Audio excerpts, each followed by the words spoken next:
Assalamualaikum warahmatullahi wabarakatuh. Perkenalkan, nama saya Agus Wayuda dengan NIM 0310193093. Saya dari program studi tadris biologi dari Universitas Islam Negeri Sumatera Utara. Baiklah, di sini saya akan menjelaskan tentang critical book review. Di sini saya mereview dua buku. Yang buku pertama yaitu yang saya review adalah berjudul Statistik Non Parametrik untuk Penelitian, yaitu dengan penulisnya adalah Profesor Dr. Sugiono.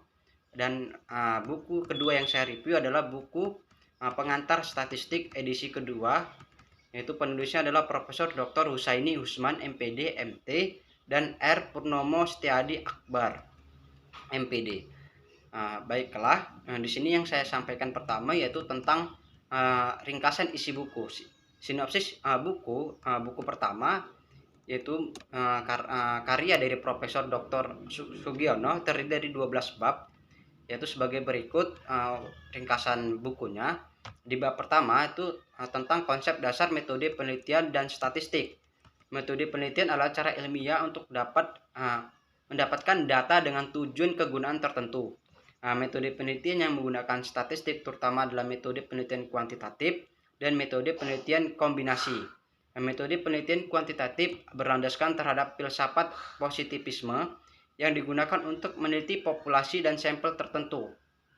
Menggunakan instrumen penelitian dalam pengambilan data, analisis bersifat statistik dengan tujuan untuk menguji hipotesis yang ditetapkan. Metode penelitian kombinatif yaitu metode yang menggabungkan metode penelitian kuantitatif dengan metode penelitian kualitatif, sehingga hasil yang diperoleh adalah komprehensif, valid, reliable, dan objektif. Statistik dibedakan menjadi statistik deskriptif dan statistik inferensial. Lalu statistik inferensial dibagi menjadi statistik parametrik dan statistik non-parametrik. Lalu di bab ini juga dibahas mengenai kedudukan statistik pada metode penelitian variabel dan pedoman teknik statistik. Lalu di bab 2 itu statistik deskriptif. Statistik deskriptif adalah statistik yang berfungsi untuk mendeskripsikan atau memberikan gambaran terhadap objek yang diteliti melalui data sampel atau populasi sebagai adanya tanpa melakukan analisis dan membuat kesimpulan yang berlaku. Untuk umum pada bab ini itu dibahas mengenai penyajian data dengan tabel, grafik, diagram lingkaran, dan piktogram. Lalu dijelaskan juga mengenai pengukuran gejala pusat atau central tendency, yaitu modus, median, dan mean. Begitu. Di bab ketiganya itu bab populasi dan sampel.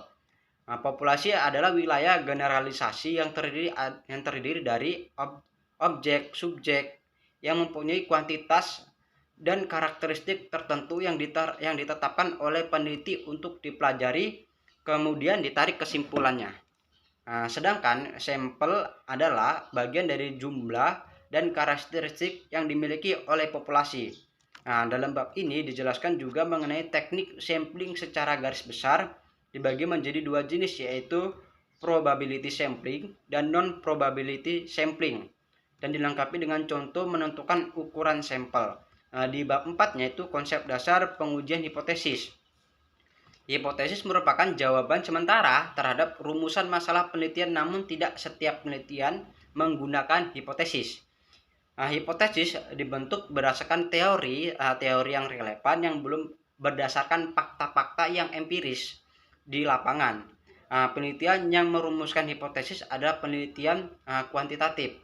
Pada bab ini itu dibahas juga mengenai kesalahan dalam pengujian hipotesis. Di bab 5-nya itu bab statistik untuk pengujian validitas dan reliabilitas instrumen penelitian.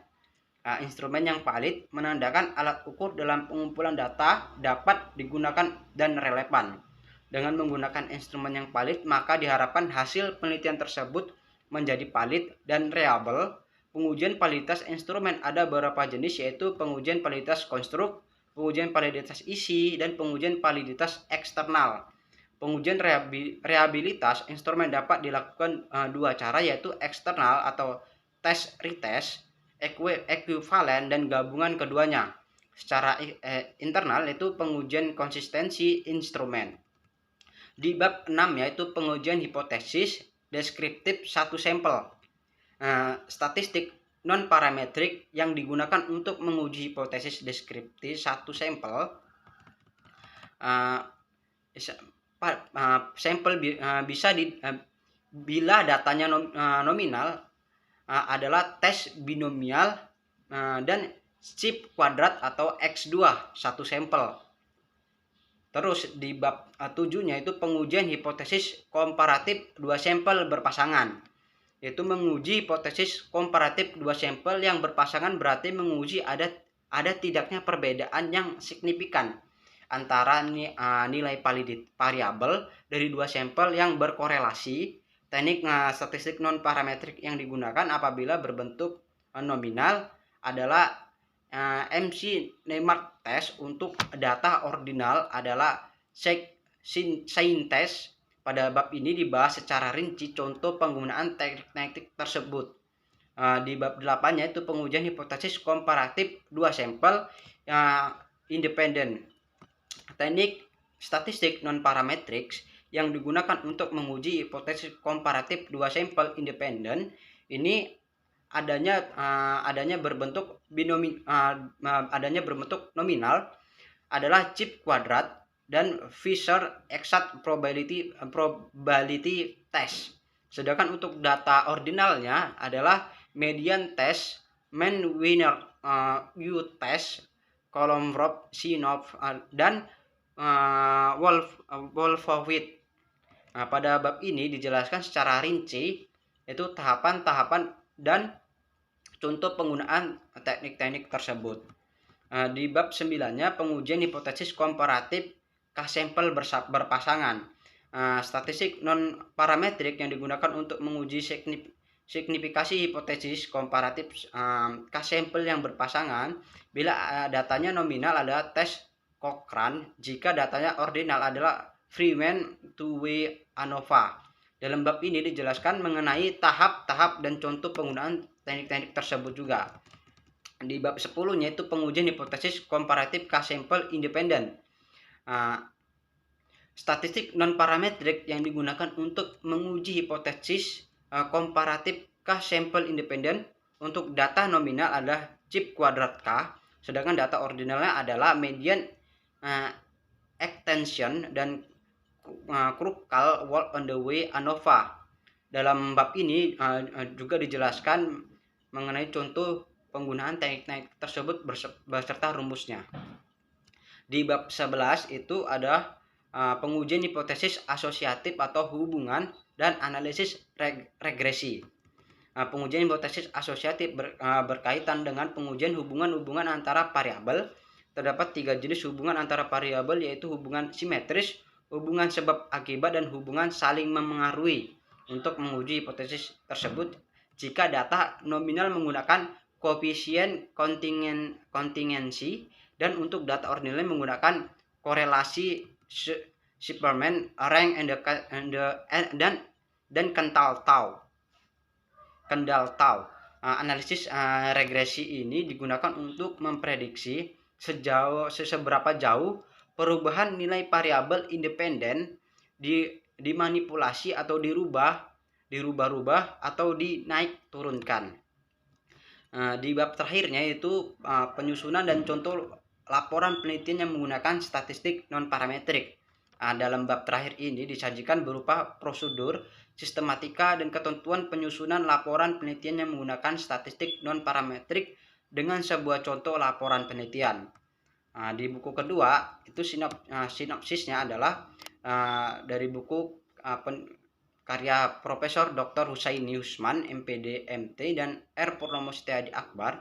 Ini terdiri dari 18 bab, lebih banyak dari buku pertama tadi. Di bab pertamanya itu menjelaskan tentang bab pendahuluan. Secara statistik secara umum, suatu alat mengumpulkan data, mengelola data, menarik kesimpulan, dan membuat keputusan berdasarkan analisis data tersebut. Itu terletak di bab pendahuluan. Di bab 2-nya itu tentang data. Data secara garis besar dibagi menjadi data kotomi dengan sifat tidak mempunyai urutan, tidak mempunyai ukuran baru, dan tidak mempunyai nol mutlak. dan data kontinum yang terbagi menjadi 3 jenis, yaitu data ordinal, interval, dan data rasio.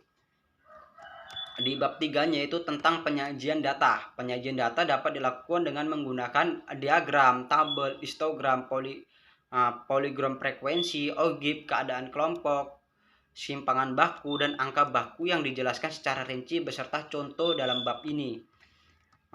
Di bab berikutnya itu tentang di bab 4 itu tentang keadaan kelompok. Ukuran yang dihitung dari data sampel disebut dengan statistik dan ukuran yang dihitung dari populasi tersebut adalah parameter.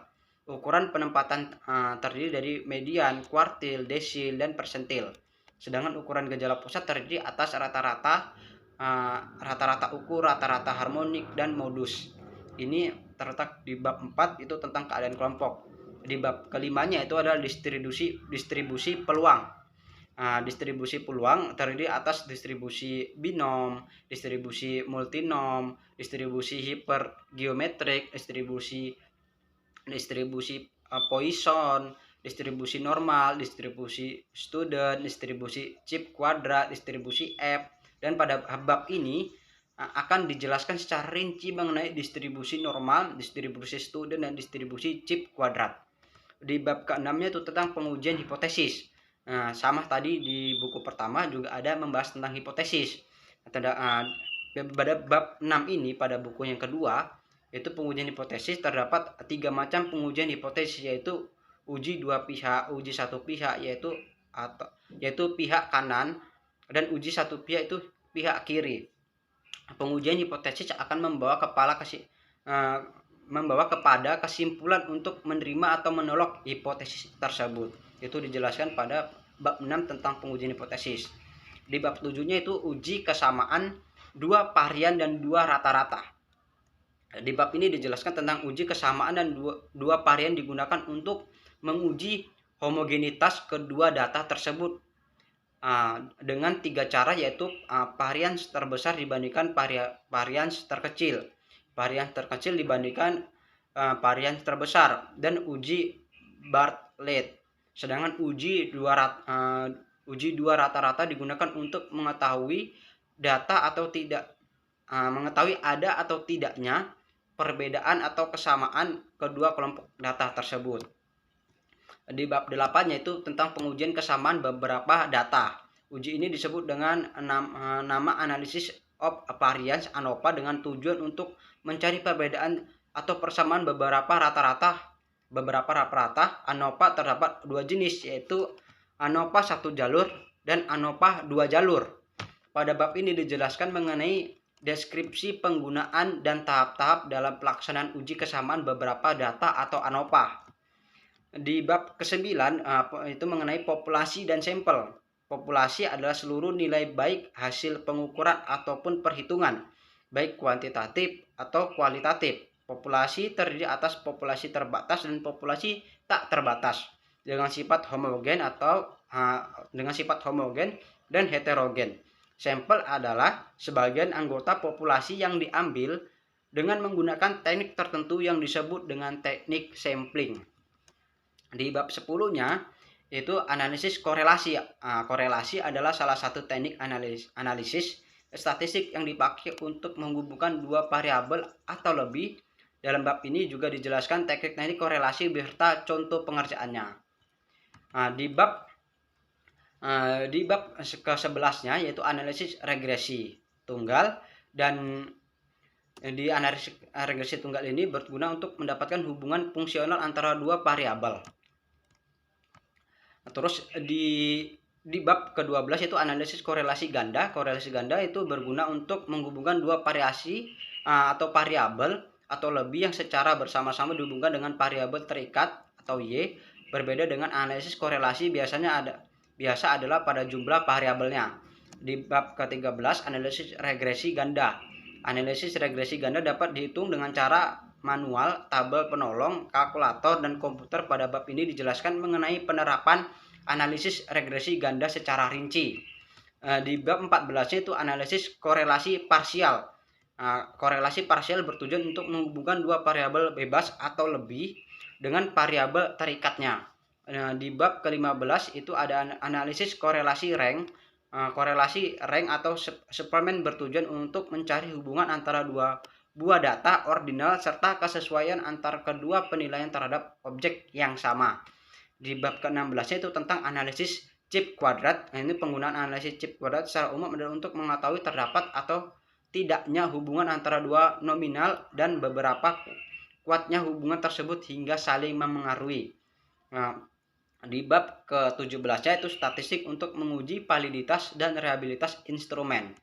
Yaitu validitas adalah untuk mengukur apa yang ingin diukur, dan reliabilitas ialah mengukur konsistensi instrumen. Di bab ke-18 dan sekaligus bab terakhir itu tentang non parametrik. Seperti pada buku yang pertama, judulnya adalah non parametrik. Di bab ke-18 ini membahas tentang uji non parametrik, merupakan cara pengujian yang tidak berdasar pada pengetahuan tentang distribusi populasi yang dibicarakan, sehingga disebut uji beda frekuensi. Pada bab ini lebih dibahas mengenai analisis dan uji sampel yang diterapkan pada statistik non parametrik beserta langkah kerjanya. Baiklah, kita ke bab berikutnya tentang keunggulan dan kelemahan buku.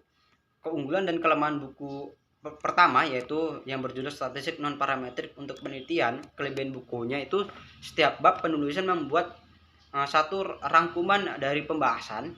Pada setiap babnya itu membuat ada rangkuman dari pembahasan yang telah dibahas. Pada buku yang kedua itu pada buku menggunakan bahasa baku sesuai KBBI dan banyak menyertakan rumus dari statistik itu sendiri. Pada akhir setiap bab, penulis membuat latihan-latihan untuk mengulas kembali dari pembahasan sebelumnya. Terus yang keempat yaitu isi buku memiliki banyak pengertian dari pendapat para ahli. Dan yang terakhir itu penulis banyak menggunakan ilustrasi untuk mengajak pembaca lebih mudah memahami isi dari buku tersebut. Sedangkan kelemahan bukunya itu terdapat beberapa kesalahan dalam penulisan kosakata. Terkadang ada kata-kata yang menggunakan istilah asing yang sulit untuk dipahami pembaca. Mengulangi informasi seringkali terjadi pada pembahasan berikutnya, yaitu kualitas kertas yang kurang bagus pula. Dan yang terakhir itu cover buku tersebut kurang menarik menurut pembaca. Keunggulan dan kelemahan buku yang kedua yaitu kelebihan, yaitu di setiap bab atau materi pembahasan di dalam buku, penulis menyertakan data pendukung yang membuat pembaca mudah memahami materi di dalam bukunya. Pada buku pengantar statistika yang edisi kedua, yang unggulan kedua itu penulis dengan detail menyajikan materi di dalam bukunya. Dan yang ketiga itu penulis selain menyajikan data pendukung, penulis juga menampilkan tabel atau skema grafik di dalam bukunya. Contohnya saja di halaman 8 dan juga 24 penulis itu menampilkan data. Penulis benar-benar membuat pembaca sangat mudah memahami setiap materi yang dibahas di dalam buku karena penulis menggunakan kalimat atau kata yang mudah dipahami pembaca, ditambah lagi gambar dan atau ilustrasi yang disajikan sangat baik. Penulis menjadikan buku dengan sangat baik dengan berbagai ilustrasi yang membuat pembaca tidak mudah bosan. Sedangkan kekurangan buku itu sampul buku tidak begitu menarik karena adanya menampilkan satu atau dua warna saja di sampul bukunya. Ada beberapa kesalahan kata di dalam bukunya, ada beberapa kata yang sulit untuk dibaca dan dipahami, dan juga penulis mencantumkan rumus dalam buku tersebut tetapi tidak menjelaskan tentang rumus tersebut dan tidak memberikan contoh atau penerapan rumus itu sendiri. Terus analisis buku itu penggunaan bahasa dan gaya bahasa. Buku pertama yang berjudul Statistik Non Parametrik untuk penelitian karangan Profesor Dr. Sugiono, dan buku yang kedua berjudul Pengantar Statistik edisi kedua yang merupakan karangan Profesor Dr. Husaini Usman MPD MT dan R. Purnomo Setiadi Akbar MPD, memiliki struktur bahasa yang digunakan sesuai dengan ketentuan dan kaidah bahasa Indonesia. Terlihat dengan jelas dari penggunaan kata baku dan tidak terdapat kata yang tidak baku.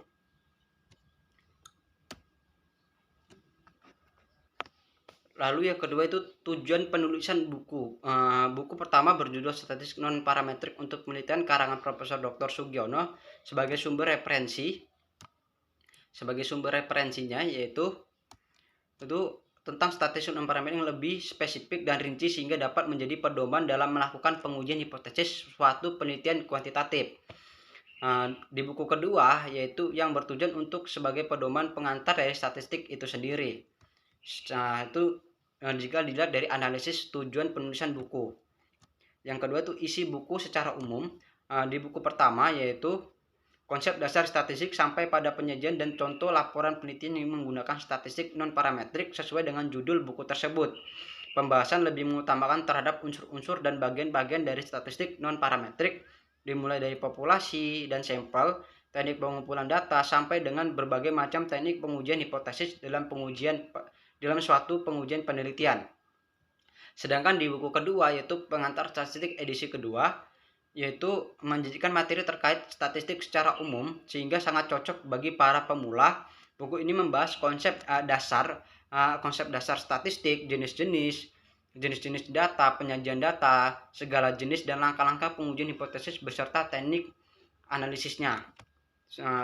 Analisis dari segi penilaian kualitas isi, buku pertama berjudul Statistik Non-Parametrik untuk Penelitian ini menggunakan statistik non-parametrik sehingga dapat dijadikan sebagai pedoman bagi para peneliti dikarenakan buku ini memiliki satu tema yang spesifik yaitu statistik non-parametrik.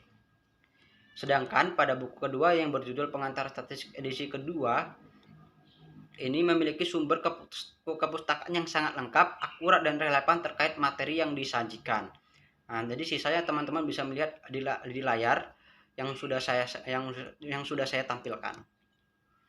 Berikutnya itu tentang implikasi dari CBR ini atau Critical Book Review ini. Yang pertama adalah teori atau konsep. Berdasarkan teori maupun konsep yang telah dijelaskan dalam buku ini, maka dapat diambil manfaat atas isi buku mengenai teori. Dari teori yang telah dijelaskan dapat disimpulkan bahwa statistik dibutuhkan dan sangat berpengaruh dalam dunia penelitian. Statistik menjadi budaya dalam melakukan penelitian untuk mendapatkan kesimpulan dari penelitian tersebut yang telah melalui pengolahan data terlebih dahulu.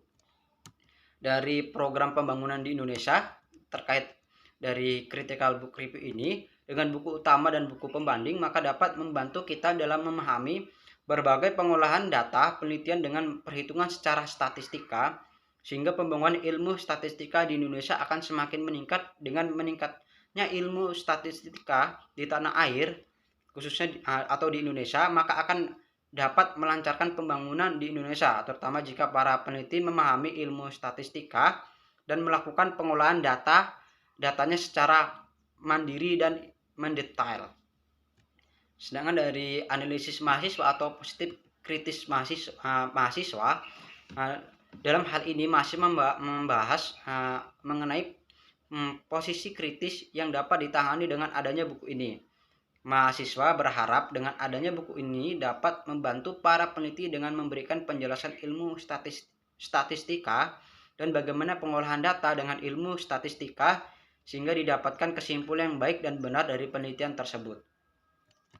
Jadi kesimpulan dari Critical Book Review ini itu menurut pendapat saya buku pertama berjudul Statistika Non-Parametrik untuk Penelitian karangan Profesor Dr. Sugiono dan buku kedua yang berjudul Pengantar Statistik edisi kedua yang merupakan karangan Profesor Dr. Husaini Usman MPD, MT dan R. Purnomo Setiadi M. Akbar MPD merupakan sumber literasi yang cukup relevan terhadap mata kuliah statistika, di mana dalam mata kuliah tersebut akan lebih membahas mengenai statistika inferensial yang terdiri atas statistika parametrik dan non-parametrik, sehingga kedua buku tersebut dapat saling melengkapi dalam mendukung pembelajaran mahasiswa.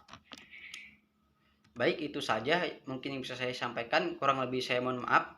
Saya akhiri, wabillahi taufik walhidayah. Assalamualaikum warahmatullahi wabarakatuh.